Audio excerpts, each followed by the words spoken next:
Boa noite, igreja. Glória a Deus. Vai abrindo a sua Bíblia comigo no livro de Levítico, capítulo 5. Levítico 5, versículo 1. Levítico, capítulo 5, versículo 1. Coloca o tema da série, por favor. Série Valores. Vou falar um pouquinho antes da gente ler. Pedir para você abrir para ir adiantando até que as crianças cheguem lá.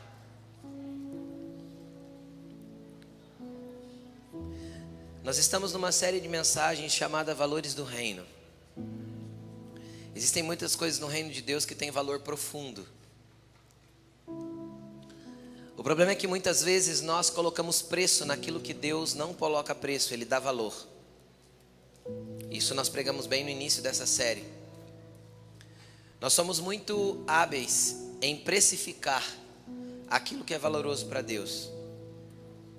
E tudo que tem um preço é comprável, mas tudo que tem valor é inegociável.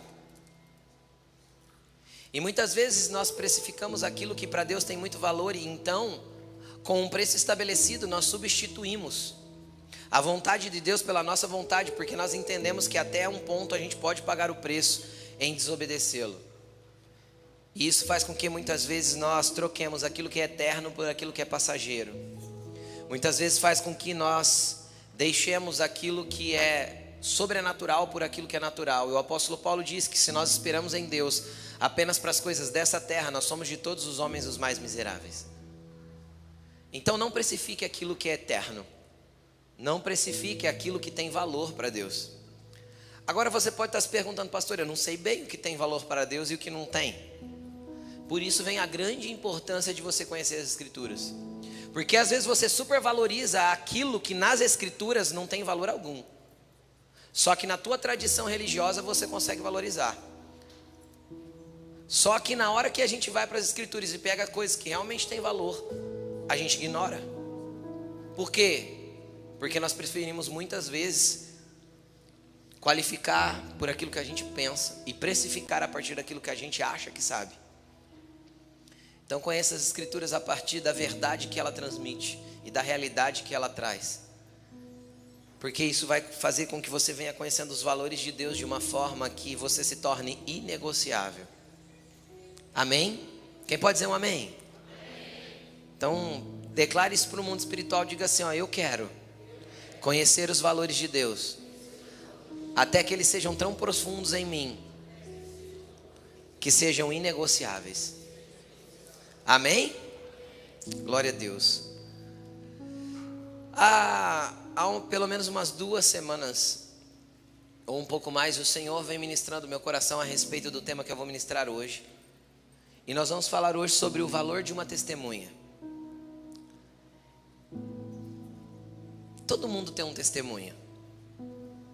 Todo mundo tem algo para contar a respeito do que Cristo já fez na sua vida. E existe um valor no reino de Deus para aqueles que testemunham da verdade. E eu quero caminhar em alguns textos bíblicos com você até que a gente chegue no lugar que realmente o Senhor ministrou ao meu coração e que eu quero comunicar ao teu espírito nessa noite em nome de Jesus. Então eu pedi para você abrir a sua Bíblia em Levítico capítulo 5, versículo 1 e nós vamos começar por lá, pela lei. Amém? Feche seus olhos, vamos orar. Jesus, nós te apresentamos esta palavra. Pai Santo, fala ao nosso espírito de forma profunda, ministra o nosso coração, trabalha dentro de nós, que a verdade da tua palavra seja estabelecida e que o teu querer esteja dentro de nós como pilares insubstituíveis de valores e verdades que nós não negociamos. Senhor, eu te peço que essa palavra seja como uma espada penetrante de 2 gumes e que ela entre dentro de nós até o ponto de mexer com alma e espírito juntas e medulas e que ela seja apta para discernir os pensamentos e as intenções do nosso coração. Senhor, traga, Senhor, ordem dentro de nós, reestabeleça coisas, reaponte lugares, traga clareza e nos coloque no lugar exato que o Senhor quer, em nome de Jesus, amém. Levítico 5:1 vai dizer o seguinte, isso aqui é um texto da lei. Pastor, o que é a lei? É um conjunto de regras, preste atenção no que eu vou falar, porque às vezes você não tem muito conhecimento muito bíblico, muito amplo.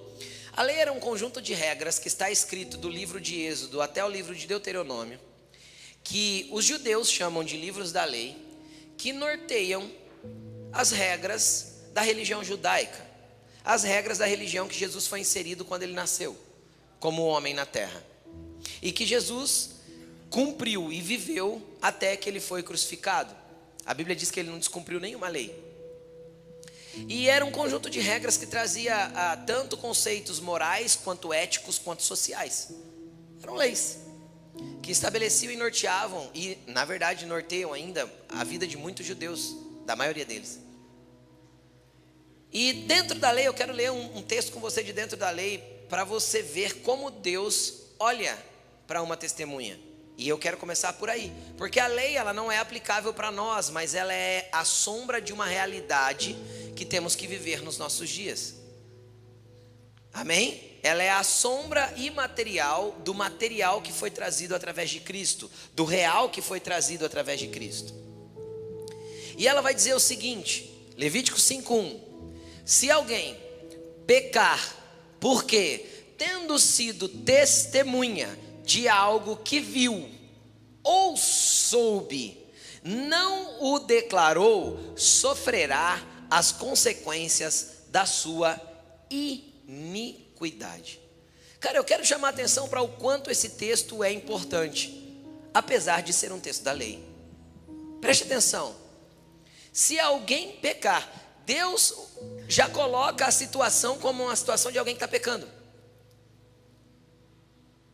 Deus não coloca a situação como alguém que está apenas cometendo um relapso. Por quê? Porque Deus não relativiza princípios. Quem faz isso é a gente. Ele já coloca assim, ó, se alguém pecar. E o que ele considera pecado dentro desse texto? Alguém que sumiu? Pode voltar o texto para mim, por favor. Aí, aleluia. Quem que ele considera que está em pecado? Alguém que tenha sido testemunha de algo que viu ou soube e não declarou. Então ele fala que você está pecando. Na lei é pecado se eu vi ou soube de algo e não testemunhei, e não falei. Soube, ouvi alguma coisa e não declarei. Deus já olha e fala assim, isso é pecado. E a pessoa que peca assim vai sofrer a consequência da sua iniquidade. Pastor, o que isso tem a ver com a minha vida? Calma que a gente vai chegar lá. Só vai guardando aí as informações. Quero ler um outro texto com você de Provérbios 14, 25. Provérbios 14, versículo 25. Salomão vai dizer o seguinte dentro de sua sabedoria: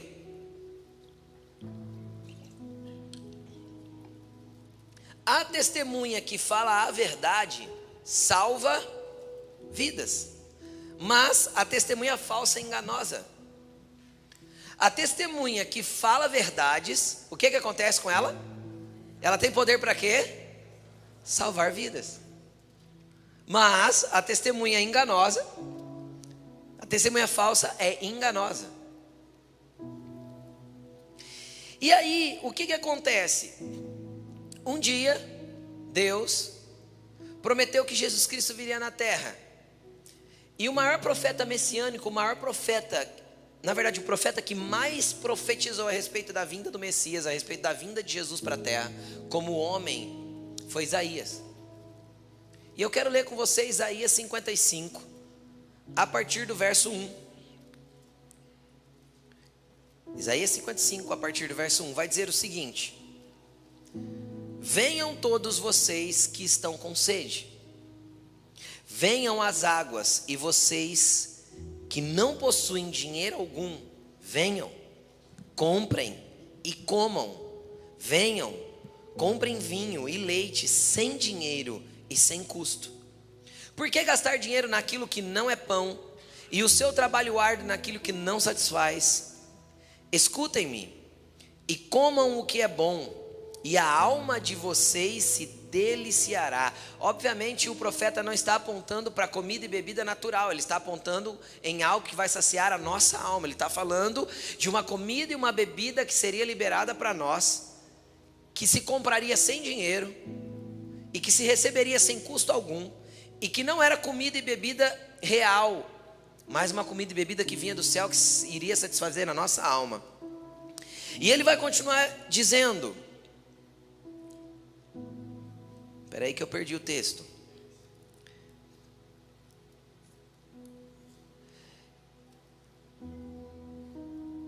Escutem-me, e comam o que é bom, e a alma de você se deliciará com a mais fina refeição. Versículo 3: deem-me ouvidos e venham a mim, ouçam-me, para que a sua alma viva.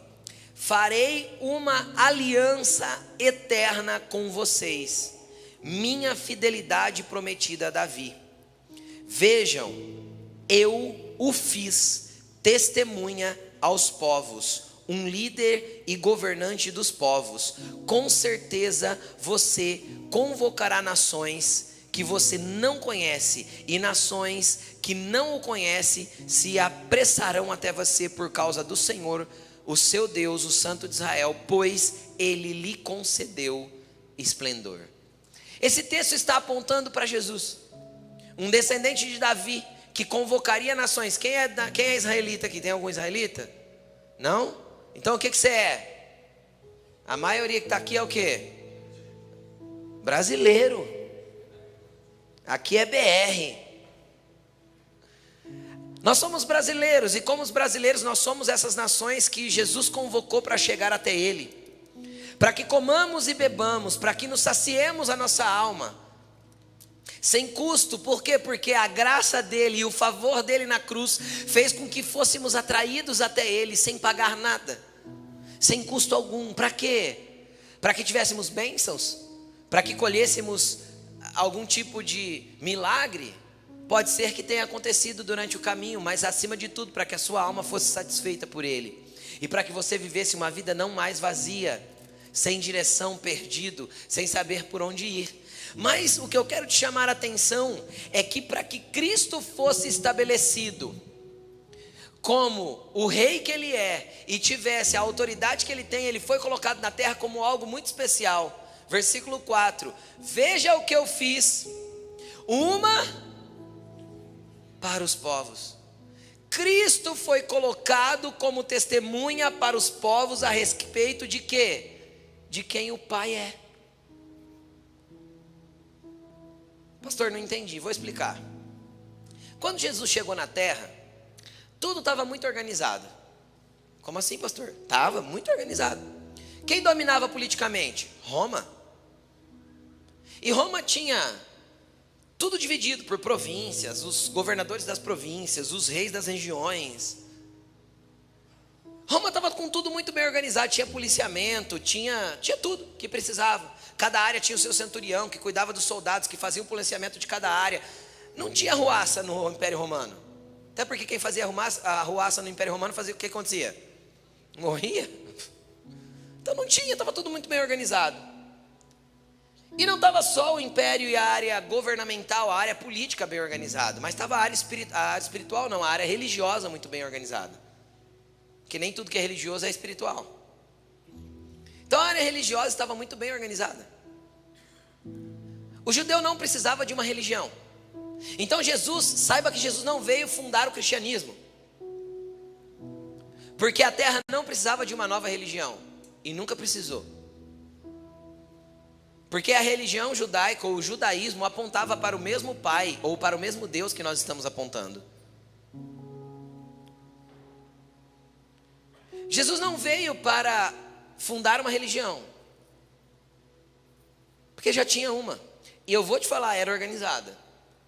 Se nós começarmos a ler o livro de Lucas, vai falar que Zacarias era um sacerdote, ele estava servindo no seu turno, dentro do seu, fala ali todas as divisões que tinha e tal, e ele estava ali na hora certa que tinha que estar, e etc. Ou seja, tudo tinha uma organização muito bem feitinha. Havia a hora do sacrifício, havia as festas, acontecia a Páscoa, acontecia a festa das primícias, acontecia a festa das cabanas, tudo acontecia rigorosamente certo, e estava tudo muito bem organizado. Eles tinham um templo top, bonito. Herodes tinha feito uma reforma no templo, tinha deixado ele grandão, bonito. No templo tinha até um pátio chamado Pátio dos Gentios. Então tinha o pátio dos gentios, depois tinha o pátio dos judeus, depois tinha o lugar santo, o lugar santíssimo. Tudo era rigorosamente organizado. Quem não podia ir até o templo, nas cidades ao redor tinha o quê? As sinagogas, e nas sinagogas tinha o culto, a leitura da lei, e todo mundo aprendia. E os meninos até 12 anos de idade frequentavam a escola da Torá. Para quê? Para aprender o judaísmo e as leis divinas. Uau, que religião organizada. Estava tudo muito bonito. E o que Jesus fez? Veio bagunçar tudo.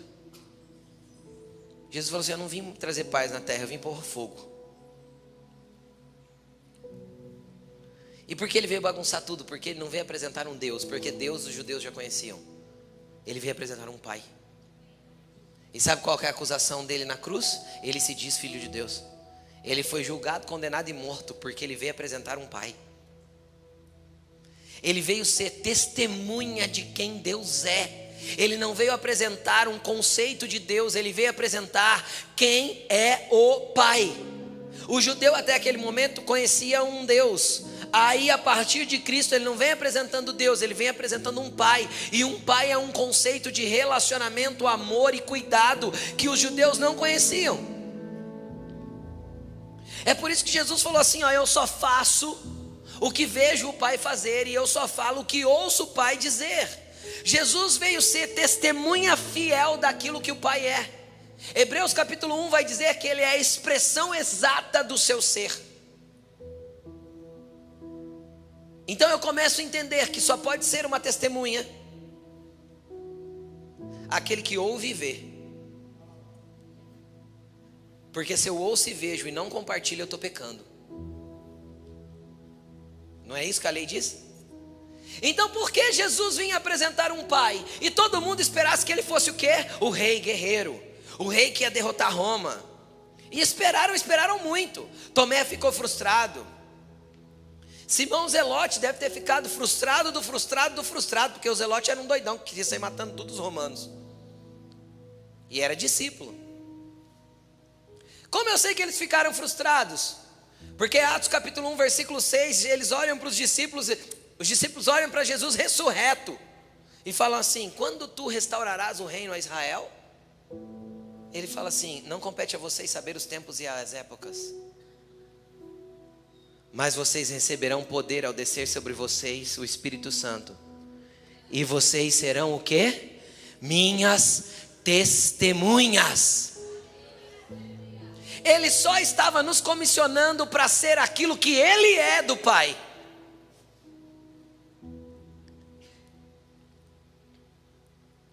E aí, Jesus veio apresentando um Pai, um Deus de relacionamento, sendo testemunha fiel daquilo que Ele via e ouvia. O que você tem visto, o que você tem ouvido e o que você não tem testemunhado? Qual que é o valor que tem uma testemunha para Deus? Qual que é o valor que tem um testemunho para Deus?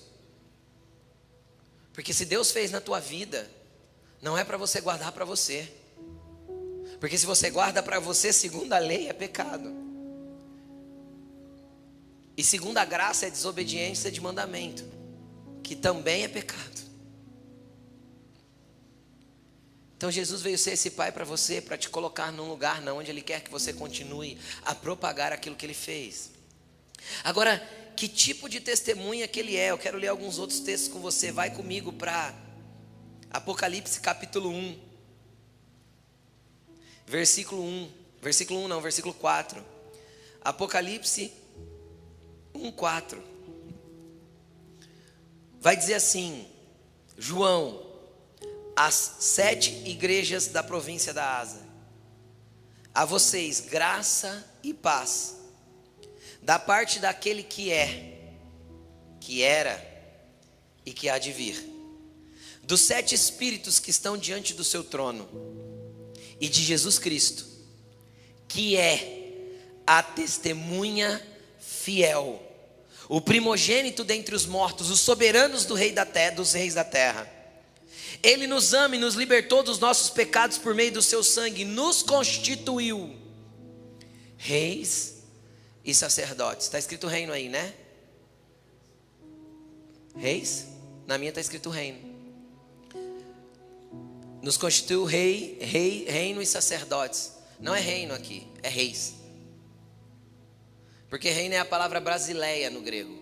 E aqui não está escrito basileia no grego, está escrito basileus. Basileus é reis. E por que Jesus nos fez reis? Porque um dia vamos assentar em tronos com eles para julgar as nações. Só aquele que crê. Só aquele que é testemunha fiel como ele é. Porque Deus vai contar com as testemunhas fiéis. E o que nós somos? Sacerdotes. Ou seja, já não há mais uma classe separada, colocada dentro de um templo, enfiada dentro da religião, que pode representar Deus. Agora Deus colocou sacerdotes em todos os ambientes de trabalho, em todas as escolas, em todas as universidades. Agora Deus levantou sacerdotes que prestam um culto agradável a Deus, através do seu fiel testemunho, por onde andam. Dele nos constituiu sacerdotes. O que é um sacerdote, pastor? É aquele que pega a causa do povo e leva até a Deus. Quando foi a última vez que você pegou a causa de alguém para levar até Deus? E quando foi a última vez que você tentou ouvir Deus para ajudar na causa de alguém? Só testemunhas fiéis se movem assim. Deus não precisa de pessoas em cima de plataformas. Deus não precisa de pessoas fechadas e presas em estruturas religiosas. Deus precisa de cristãos que manifestem o testemunho fiel daquilo que tem visto e ouvido por onde quer que andam.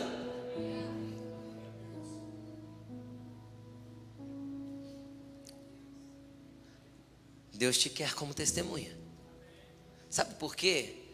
Porque lá no teu ambiente de trabalho nenhum líder religioso pode ir. Mas Deus levantou um cristão lá. E basta ser alguém que foi amado e liberto dos pecados pelo sangue de Jesus para que você possa testemunhar. Seus amigos de faculdade ou de escola, eu, a Alaine, ou qualquer pessoa que suba nesse púlpito a ministrar pode ser incapaz de chegar até eles. Mas você está ao lado deles todos os dias. Que tipo de testemunho você tem dado? Que tipo de representação daquilo que você tem visto e ouvido tem chegado naquele lugar? Qual que é o valor de uma testemunha para Deus? O valor de uma testemunha para Deus é se você não falar o que vê ou sabe, você peca. Porque uma testemunha fiel salva vidas. E para eu mostrar para vocês que era capaz de vocês eram capazes de fazer isso, eu enviei a minha testemunha fiel. Para mostrar para vocês que dá para viver na terra, se movendo a partir daquilo que ouve e vê, e expressa e apresenta. Que o Senhor possa te usar como testemunha por onde você for. Então Ele é a testemunha fiel que o Pai colocou, que nos trouxe, que nos fez reis e sacerdotes para servirmos a Deus. A Ele seja a glória e o poder para todo sempre, amém. Eu quero ler mais um texto com você, então vamos lá. No Velho Testamento, lá na lei, Deus expressa o valor de uma testemunha. Sim ou não? Nós lemos? Lemos. Quando chega lá nos Provérbios, que é o livro da sabedoria, Salomão expressa o valor de uma testemunha. Uma testemunha salva vidas. Certo? Certo? Aí a gente chega nos profetas, os profetas profetizam que ele viria para ser uma testemunha para toda a terra. Correto? Correto. Aí ele veio. E ele foi o quê? Testemunha fiel daquilo que Deus é. A expressão exata do seu ser. Ele manifestou um pai para a terra. Ele manifestou um Deus de relacionamentos. E sabe o que é interessante quando a gente fala sobre pai? É porque às vezes, deixa eu falar, nós vivemos a geração que tem mais problema com paternidade da história da humanidade. E a ausência da paternidade é um sério problema. Por quê? Porque a paternidade foi estabelecida por Deus para ser a representação de quem Ele é. Se Ele se apresenta como um pai dentro de uma casa precisa ser uma expressão material para os seus filhos daquilo que o Pai Celestial é. Ou seja, precisa ser uma testemunha fiel. Só que nós temos sérios problemas de paternidade. Por quê? Porque valores se perderam. Por exemplo, casamento tem quase nada de valor. Troca-se de casamento igual troca de roupa. E automaticamente são filhos, um jogado para lá, outro para cá, um na casa de um, tá na casa do outro. É aquele negócio bagunçado. O que acontece com isso? Deturpa o quê? A paternidade. Aí a gente tem os homens que só sabem trabalhar, os homens que só sabem se entorpecer para ver se distrai um pouco da vida. O homem não aguenta a mulher falando na cabeça, fica no bar até as 10 da noite para não ter que chegar em casa e ficar escutando alguém amulando. E aí a gente vai com toda a distorção de quem o homem é, para quê? Para que a paternidade seja desconstruída. Uma vez desconstruída a paternidade, nós temos uma desconfiguração da realidade de quem Deus é para a próxima geração.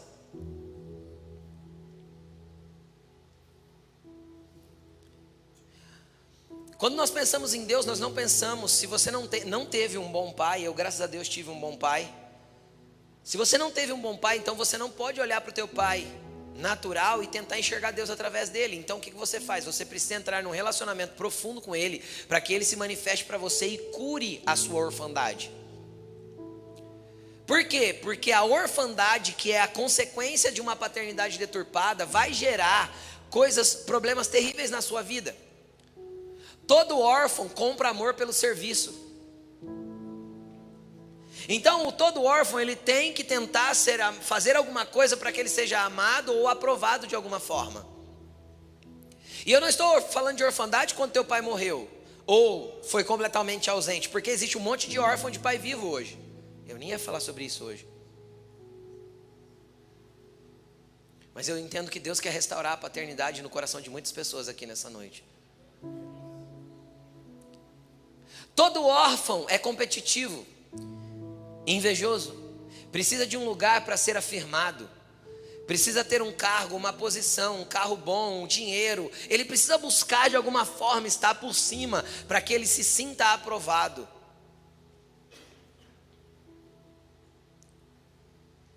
E isso é um mal na nossa sociedade hoje, um grande mal.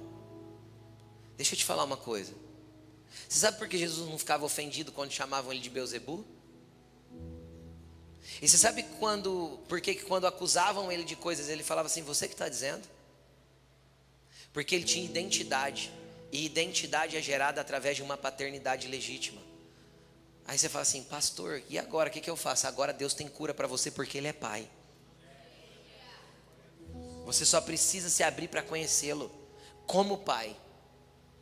E sabe o que é o interessante? O interessante é que a gente vive numa geração, na verdade a gente herdou o nosso cristianismo, evangélico de uma concepção religiosa histórica. E automaticamente nós fomos apresentados a um Deus e não a um pai. Quem já ouviu dos pais assim, ó, cuidado menino, Deus castiga. Essa é uma concepção religiosa de quem Deus é.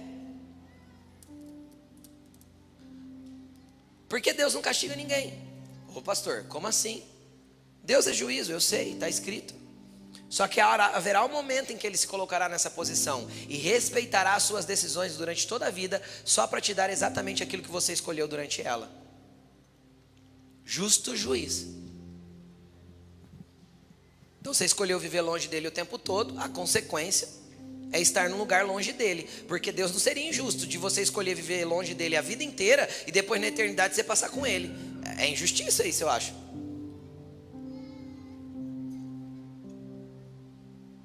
Então vai estar na eternidade com ele quem escolheu viver com ele.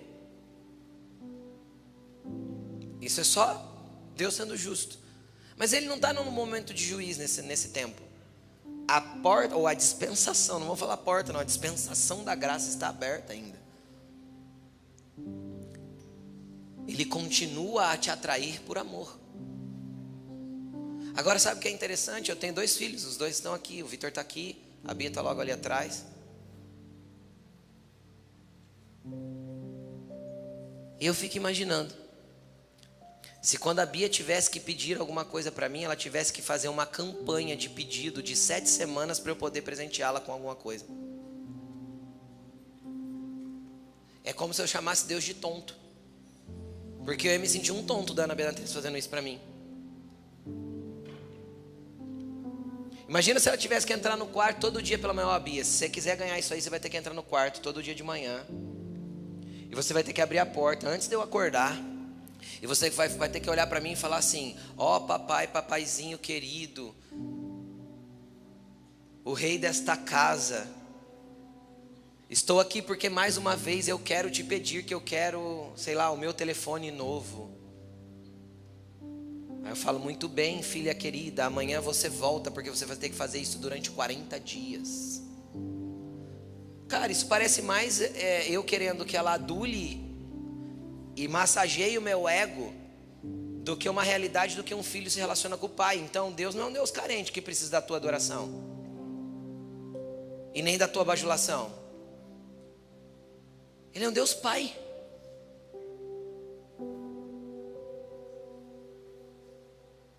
Por que a gente aprendeu a se relacionar com Deus assim? Imagina se o Vitor vem me dar um abraço, igual hoje de manhã ele chegou, eu estava ali na cadeira, ele chegou, me abraçou, me deu um beijo. Ele é casado, está na casa dele. Imagina se eu falasse assim: para por aí, faz direito. E ele tivesse que olhar para mim e falar assim: ó Pai querido, venho até a ti este momento para te dar um beijo. Não faz sentido, isso não é um pai.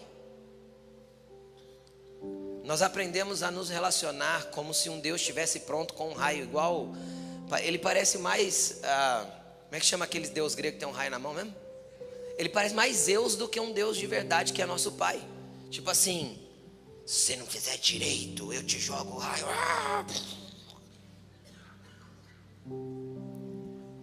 Eu não ia falar sobre isso, gente. Em nome de Jesus eu não ia. Não está no meu esboço. Deus é um Deus de relacionamento. Deus é um Deus que decidiu todos os dias passear no jardim para ter relacionamento com um homem que era jardineiro e cuidava de árvore, cara. A incumbência de Adão foi cuidar da sua esposa e das árvores do jardim. Esse era o ministério de Adão. E deixa eu te falar uma coisa: no dia que Adão pecou, Deus não deixou de ir para o jardim pelo pecado de Adão. Deus estava lá, Adão estava escondido. Então tem mais a ver com a tua culpa do que com o distanciamento de Deus. Tem mais a ver com a culpa que Satanás plantou no teu coração do que de Deus se afastando de você. Adão pecou, se escondeu no meio da moita, Deus estava lá.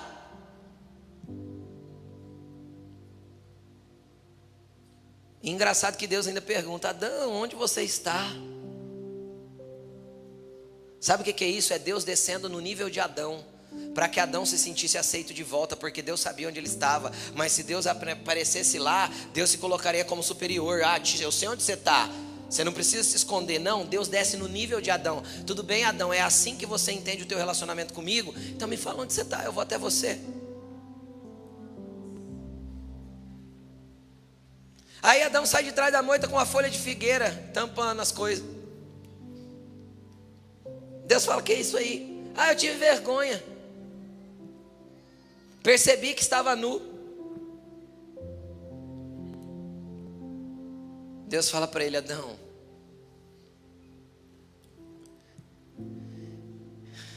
esse é o remendo da religião. Deixa eu mostrar para você como faz. Deus tira um cordeiro, sacrifica, faz uma roupa, coloca em Adão, fala: é só com derramamento de sangue que tem perdão de pecado. Então você não consegue sozinho. Por isso o Cordeiro de Deus tira o pecado do mundo. Por isso o Cordeiro de Deus veio te redimir, para te dar vestes espirituais de relacionamento e intimidade. E Ele não tem problema em te pegar nu. Ele não tem problema em te pegar com seus trapos e remendos que você fez e que você criou por uma estrutura religiosa. Ele não tem problema de pegar você com as suas falhas. Ele desce no teu nível, olha no teu olho e fala: filho, onde você está escondido? Eu só quero te encontrar. Adão não foi expulso do jardim como punição. Como não, pastor? Não foi. Ele foi expulso do jardim para não comer da árvore da vida. Por quê? Porque ele já tinha escolhido a árvore do conhecimento do bem e do mal.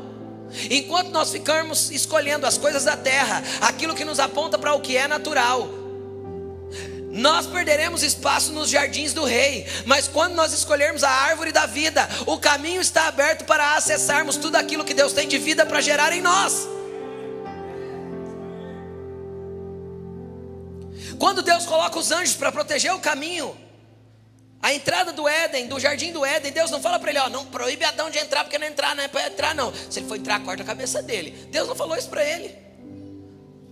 Deus olhou para os anjos e falou assim, ó, protejam o caminho da árvore da vida.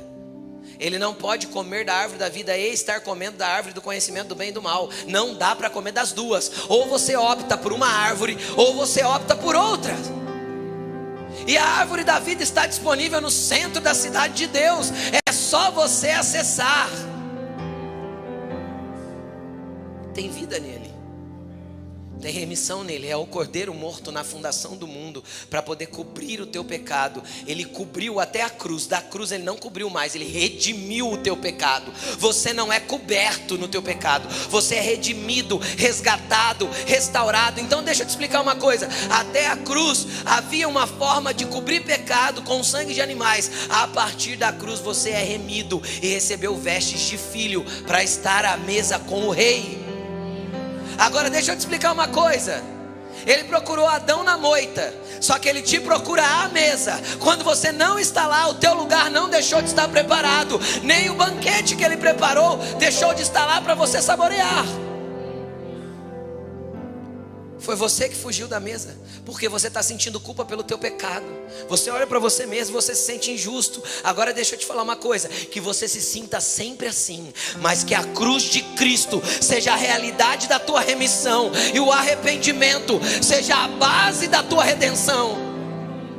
Porque você tem um pai.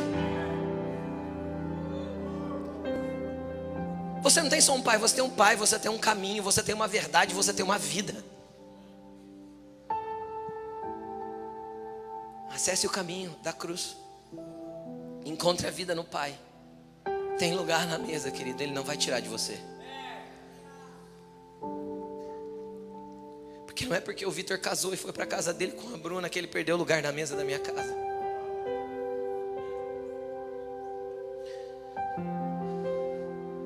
Não é porque você se afastou da casa do Pai que você perdeu um lugar na mesa, porque ele não é como os pais da terra. Ele continua dizendo para aqueles que estão longe: eis que estou à porta e bato. Se você abrir, se você ouvir a minha voz e abrir, você entra. Eu entro, na verdade, e como com você e você comigo. Para de fugir, cara. Para de fugir da realidade de quem Jesus é para você. Tem coisas muito grandes para Ele fazer na sua vida que não... Olha, eu vou te falar uma coisa. É indescritível o que Deus pode fazer em você, por você e a partir de você, ou através de você. Mas é para aqueles que não fogem pela culpa. Ai, pastor, mas eu me sinto culpado. Se prostra nos pés dele, se arrepende, cara. E quando você se arrependeu, aquele que confessa e deixa, alcança misericórdia. Por que a gente faz ficar tão difícil? Porque a gente ainda crê em Zeus, não em Deus. Há um pai para você, e Ele quer te tirar esse espírito de orfandade de dentro do teu coração. E não interessa, nunca vi um pai, uma mãe achar filho feio. Existe isso? Não. Você pode ser torto, capenguento, miserável, cheio de pecado, sujo. Eu nunca vi uma mãe olhar para uma criança que rolou na lama, 3 aninhos, tá lá, choveu, você tá lá, sei lá, na chácara, no sítio, e você fala: deixa pegar, deixa criar imunidade. Não é isso que pai fala? Vai lá, pula na lama, rola. E a roupa não joga no lixo. Não é assim que pai faz? Deixa ser feliz. Aí a criança de 3 anos volta. Para quê? para ser limpa, para receber roupas limpas. Aí a mãe fala assim: eu vou te pegar. Onde já se viu você se lamear desse jeito? Nunca foi assim. A mãe de vez em quando manda a gente entrar com o pé na cabeça. Quem já teve mãe? O chão tá limpo, aí você chega com o pé sujo da rua. Quem viveu isso, né? Era bom, né? Agora os meninos do videogame não sabem o que é isso, não. Né? Põe o pé na cabeça. Você fica olhando pro pé, fica olhando pra cabeça. Fala, que jeito. Aí ela manda você pôr o pé na cabeça, mas ela arruma um pano pra você limpar o pé e fala, vai direto pro banheiro. É ou não é assim? Porque não interessa quanto o chão tá limpo, interessa que tem um caminho de limpeza para você também. É só você voltar. Agora Deus fez tudo isso por nós. E o que Ele quer que a gente faça? Mateus 10:18.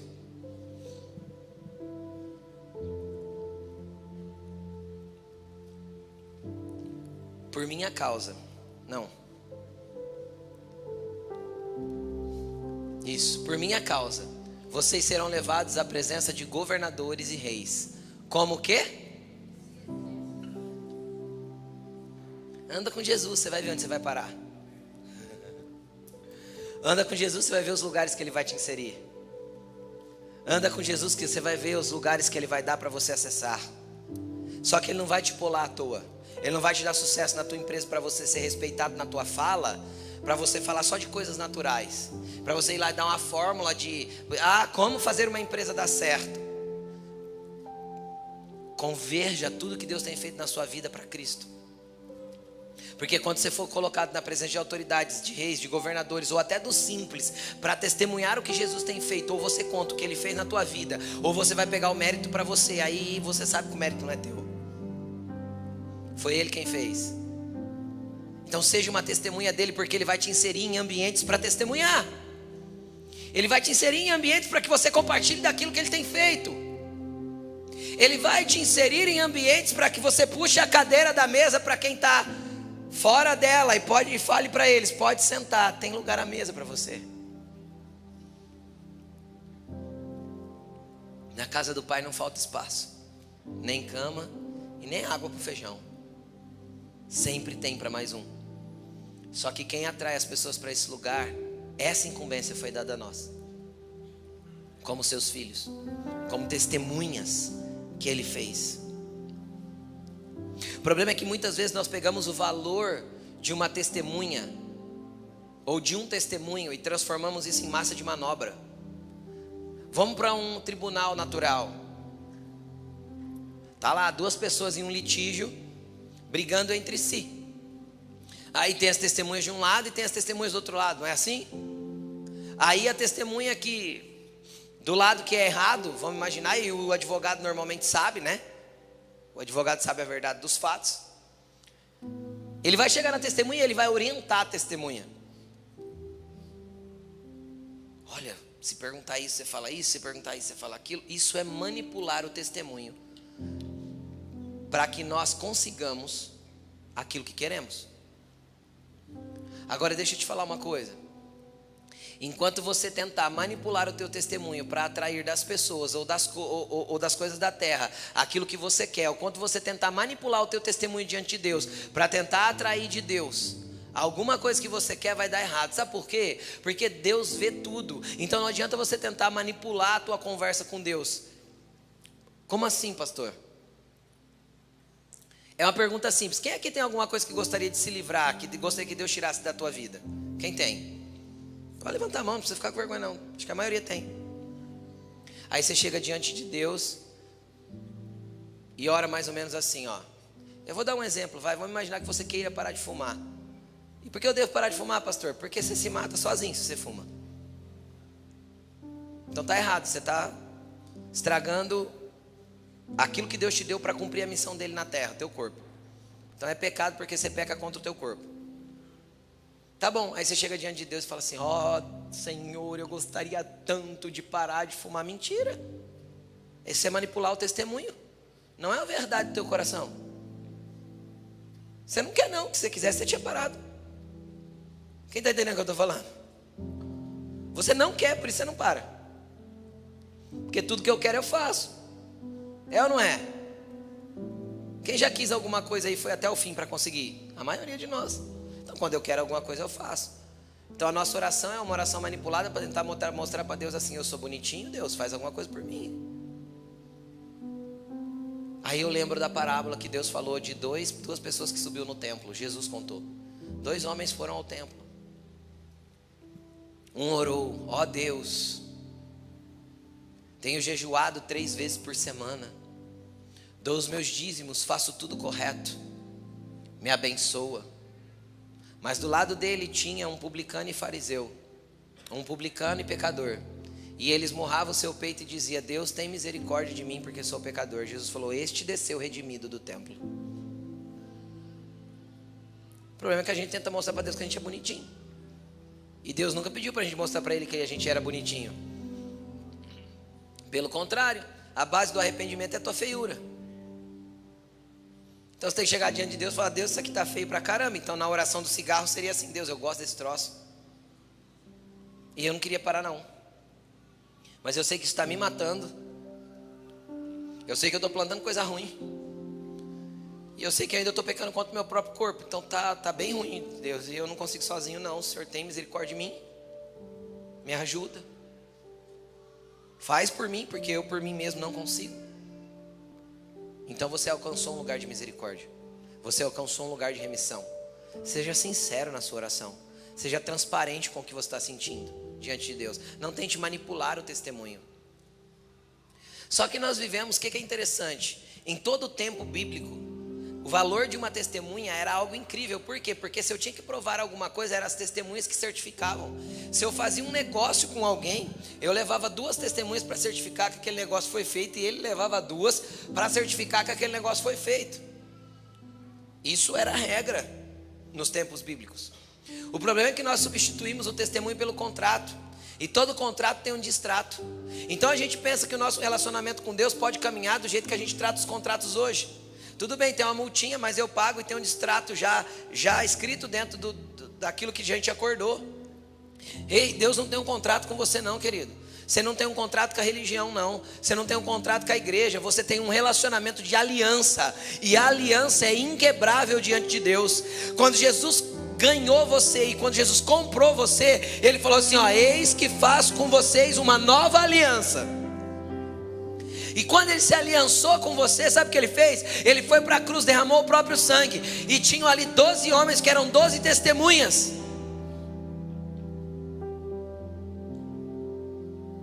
da aliança que Ele fez conosco. E aí o que Ele falou? Atos 1:8. Eu já citei, mas vamos ler. Atos 1:8, olha o que ele fala. Pode pôr a partir do 6. Então os que estavam reunidos perguntaram: Senhor, é neste tempo que vais restaurar o reino a Israel? Eles ainda esperavam um rei que fosse ser rei. Ele lhes respondeu: não compete a vocês saber os tempos ou as datas que o Pai estabelece pela sua própria autoridade, mas receberão poder quando o Espírito Santo descer sobre vocês. E serão o quê? Vocês serão minhas testemunhas. Aonde? Em Jerusalém, na tua cidade, na Judéia, na tua região, Samaria, região vizinha, e até os confins da terra. Pegue o que Deus fez na tua vida, que você tem visto e ouvido, e compartilha, divide, testemunha. Ele fez, não feche a sua boca, porque você está sendo omisso se você fazer isso. Mas pastor, como assim?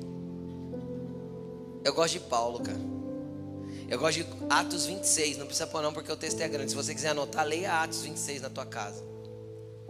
Paulo está preso, um senhorzão, velhão, já tinha pregado para tudo quanto é lado no mundo, já tinha ganhado gente, já tinha sido apedrejado, já tinha brigado com feras, já tinha feito um fuá na terra.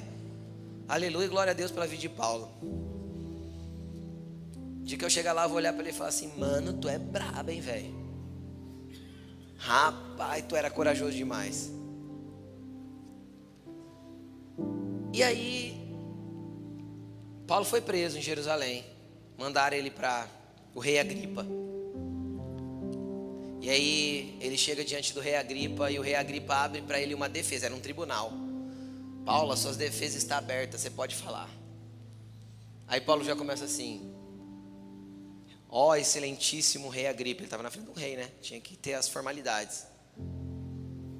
Ó excelentíssimo rei Agripa, estou muito feliz em poder compartilhar com você, porque eu sei que você não é ignorante quanto ao que vou falar. E ele começa a falar. Cara, quando chega no versículo 12 de Atos 26, ele vai dizer assim: então, porque um dia eu estava indo para Damasco. Cara, fazia, sei lá, 30, 40 anos antes. Um testemunho não perde o seu valor. As pessoas podem duvidar da Bíblia, as pessoas podem duvidar da igreja, até porque muita igreja é duvidosa mesmo. As pessoas podem duvidar da religião, as pessoas podem duvidar de Deus, mas elas não podem questionar o teu testemunho. É muito simples, vou explicar de novo com um advogado. Tem algum advogado aqui? Não vou perguntar nada não. Tem algum advogado aqui? Ninguém? Tá com vergonha? Vou te chamar não. Tem alguém formado em direito aqui? A Bia é. Você também, Lucoca?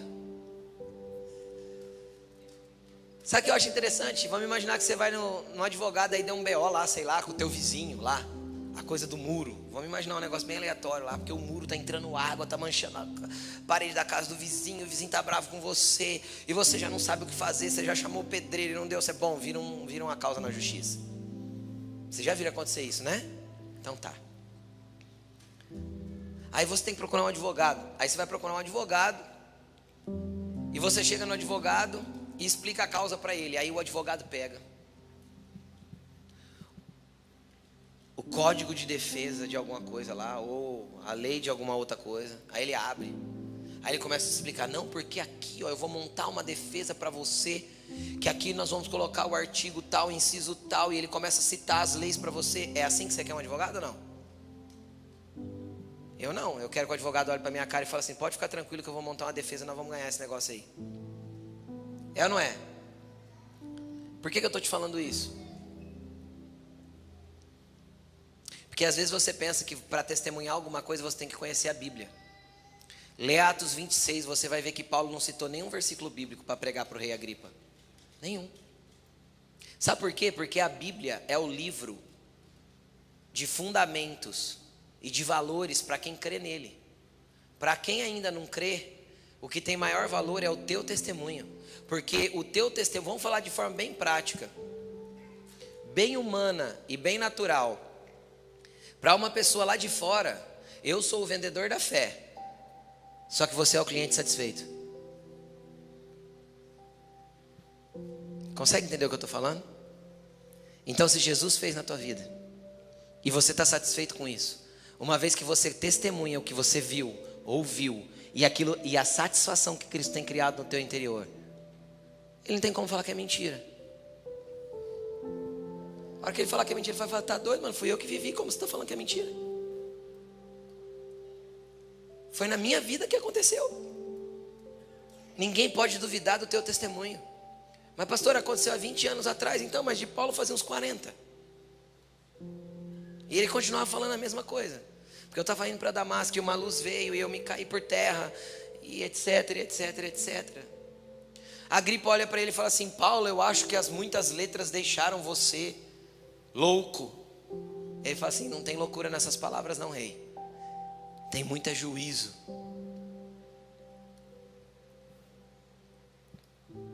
Deixa as pessoas achar que você é louco pelo teu testemunho. Foi na tua vida que aconteceu. E se ele continua fazendo na tua vida, só continue compartilhando o que ele fez. Porque há um valor numa testemunha para Deus. Porque se existe uma condenação segundo a lei, que se eu não testemunho, eu peco e tenho condenação pela minha iniquidade, também há uma recompensa para aqueles que compartilham daquilo que veem e ouvem. Porque um dia você vai chegar diante do trono da graça e do tribunal de Cristo, e você vai ser recompensado por aquilo que você fez através do corpo, para Ele aqui na terra. É por isso que Ele ensinou, olha, sede minhas testemunhas, e vocês não vão sozinhos. Como que a gente vai ser testemunha dEle? Cheios do Espírito Santo e de poder, porque vocês receberão poder ao descer sobre vocês o Espírito Santo, e com esse poder vocês vão ser minhas testemunhas. Então você não vai só.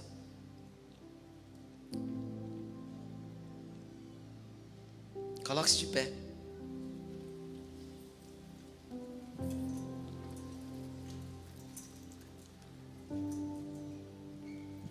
Pastor, o que eu vou orar? Você pode fazer uma oração como Jeremias hoje, que você quer trazer à memória aquilo que te dá esperança. Qual que é a esperança que vem à tua memória hoje? Aquilo que Cristo já fez na tua vida. Pastor, mas eu estou com problemas hoje. Tudo bem, querido, ore pelos seus problemas, mas lembre-se daquilo que Cristo já realizou, porque não é pouco o que Ele já fez. Não é pouco aquilo que Ele já moveu, não é pouco aquilo que Ele já realizou, não é pouco tanto que Ele já transformou a tua vida, e não é pouco da onde Ele te tirou. Então comece a falar com Jesus, e comece a colocar no teu coração o desejo muito forte de ser uma testemunha dEle, por onde você andar. E você pode ter certeza que você vai fazer pessoas chorarem, serem cheias do Espírito Santo. Você pode ter certeza que você vai fazer pessoas olharem para você e falar assim, cara, eu quero conhecer esse Deus aí. Você vai falar para ele assim, eu não vou te apresentar um Deus não, eu vou te apresentar um Pai.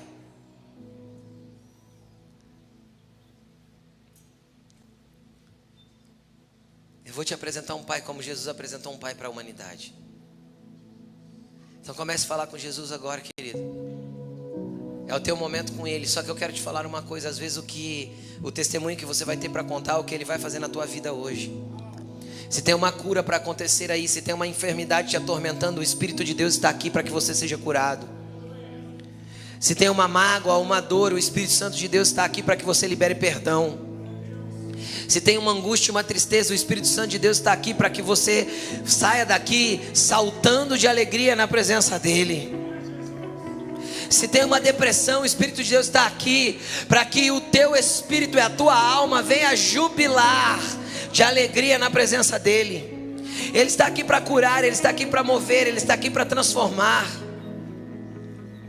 Então feche os seus olhos e comece a falar, Senhor, que a partir de hoje eu possa viver um milagre para ser uma testemunha do teu poder. E você que precisa de um milagre, comece a clamar, porque hoje Jesus está aqui para fazer a diferença na tua vida, para que você nunca mais seja o mesmo. E só aqueles que querem ser cheios do poder do Espírito Santo para ser testemunhas por onde forem, sai do seu lugar e venha para frente. Há um poder que vai ser liberado aqui para que o Senhor te faça testemunha daquilo que Ele tem feito, daquilo que você tem visto e ouvido. Rokababashere kandarabalai, rekababashura kandarais.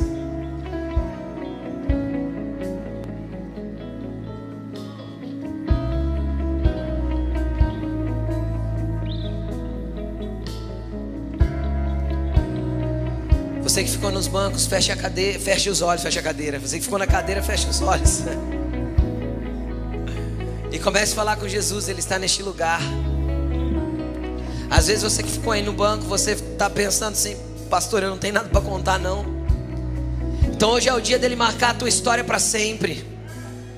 Só abra o seu coração em arrependimento para que Ele abra um lugar na mesa para você.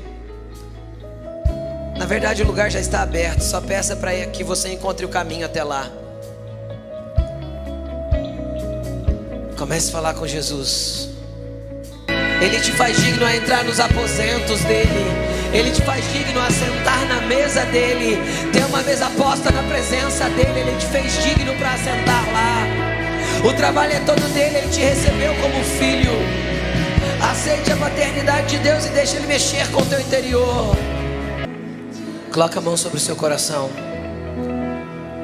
Senhor, eu repreendo todo espírito de culpa.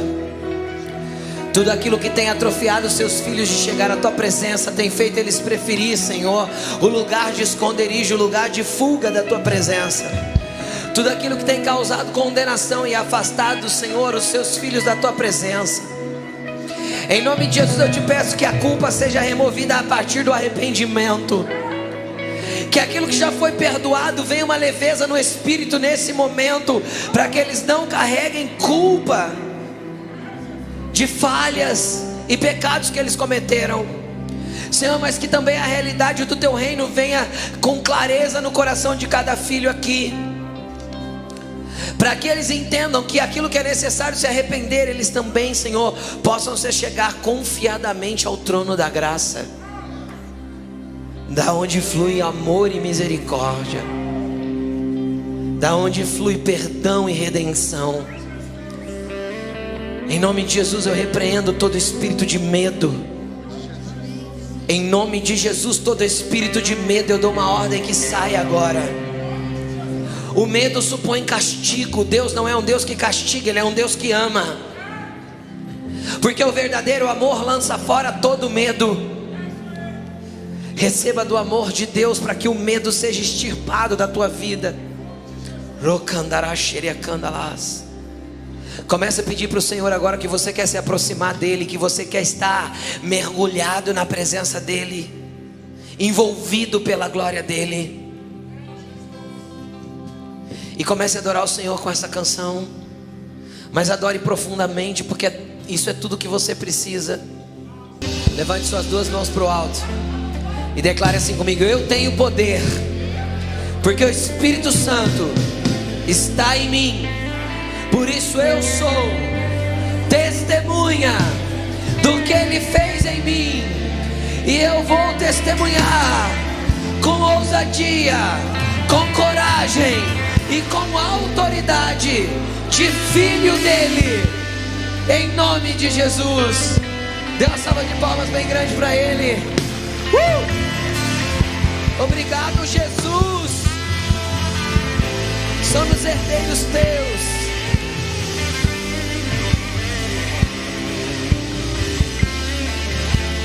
Glória a Jesus.